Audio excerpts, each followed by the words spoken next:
ایک زمانہ تھا جب حج پر حجاز مقدس جانے والوں کے لیے حکومت پاکستان الگ سے نوٹ چھاپا کرتی تھی۔ یہ کرنسی نوٹ کیوں چھاپے جاتے تھے، ان کا استعمال کیسے ہوتا تھا اور یہ دیکھنے میں کیسے تھے؟ پرانے لوگ یادیں تازہ کرنے اور نوجوان معلومات کے لیے یہ ویڈیو ضرور دیکھیں۔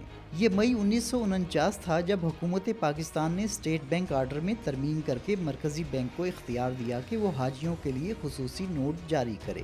پہلا حج کرنسی نوٹ مئی 1950 میں 100 روپے کا جاری کیا گیا۔ اس کا ڈیزائن تو عام 100 روپے کے نوٹ جیسا تھا، تاہم اس کا رنگ سب سے سرخ کر دیا گیا۔ اس کے اوپر ایک خاص تحریر درج تھی کہ یہ نوٹ صرف سعودی عرب جانے والے حاجیوں اور عراق جانے والے زائرین کے لیے ہے۔ یہ کرنسی نوٹ پاکستان میں استعمال نہیں ہو سکتے تھے۔ حاجی یہ نوٹ سعودی بینکوں کو دے کر بدلے میں ریال خرید سکتے تھے اور سعودی بینک یہ نوٹ اسٹیٹ بینک کو واپس کر کے زر مبادلہ لے لیتے تھے۔ حکومت کو خصوصی حج کرنسی جاری کرنے کی ضرورت اس لیے محسوس ہوئی کیونکہ قیام پاکستان کے فوری بعد حکومت کو معاشی چیلنجز کا سامنا تھا۔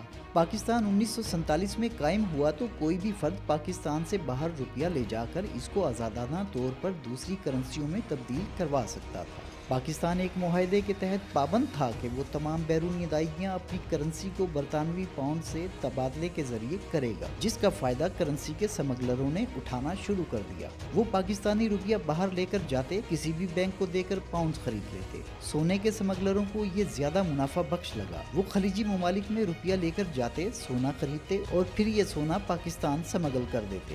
چنانچہ جتنی رقم سمگلر خلیجی ممالک میں سونا خریدنے میں صرف کرتے، اتنا ہی بدلے میں بین الاقوامی بینک حکومت پاکستان سے زر مبادلہ مانگ لیتے۔ اس طرح پاکستان کے زر مبادلہ کے ذخائر پر سونے کی سمگلنگ ایک بڑا بوجھ بن گئی۔ پھر ستمبر 1949 میں برطانوی پاؤنڈ کی قدر میں کمی ہو گئی، جس سے روپے کی سمگلنگ میں اضافہ ہو سکتا تھا۔ اس خدشے کے پیش نظر پاکستان نے روپے ملک سے باہر لے جانے اور لانے پر مکمل پابندی لگا دی۔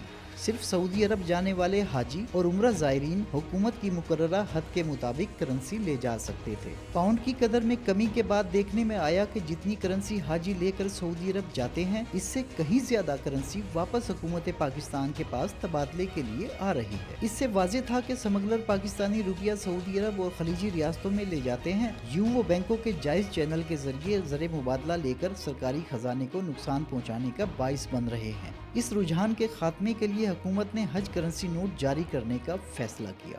حج کرنسی نوٹ جاری کرنے سے ایک سال پہلے یعنی 1949 میں جو رقم سعودی عرب سے کرنسی ایکسچینج کے لیے واپس آ رہی تھی وہ 2 کروڑ 80 لاکھ روپے سے زیادہ تھی، جبکہ خصوصی نوٹوں کے اجراء کے بعد جو رقم سعودی بینکوں سے اگلے سال واپس آئی وہ تقریباً 1 کروڑ 18 لاکھ روپے تھی۔ حج نوٹوں کے اجراء سے نہ صرف سرکاری خزانے پر سے بہت بڑا بوجھ اتر گیا، بلکہ یہ نوٹ حاجیوں میں مقبول بھی ہوئے۔ اس کو دیکھتے ہوئے 100 روپے کے بعد ستمبر 1951 میں 10 روپے کا حج کرنسی نوٹ بھی جاری کر دیا گیا۔ لیکن یہ نوٹ صرف سعودی عرب جانے والے عازمین استعمال کر سکتے تھے۔ عراق جانے والوں کو یہ سہولت حاصل نہیں تھی۔ اسٹیٹ بینک کراچی اور چٹاگانگ کی بندرگاہوں پر کاؤنٹر لگا کر حجاج کو خصوصی کرنسی دیتا تھا، کیونکہ اس زمانے میں زیادہ تر حاجی بحری جہاز کے ذریعے ہی سفر کرتے تھے۔ 1957 سے حج نوٹوں کے ساتھ ساتھ ٹریولر چیک کا استعمال بھی شروع ہو گیا، جو 1967 تک بڑھ کر حج نوٹوں کے برابر آ گیا۔ اس سال 79,32,000 روپے کے حج نوٹ اور 7,24,600 روپے مالیت کے ٹریولر چیک جاری ہوئے۔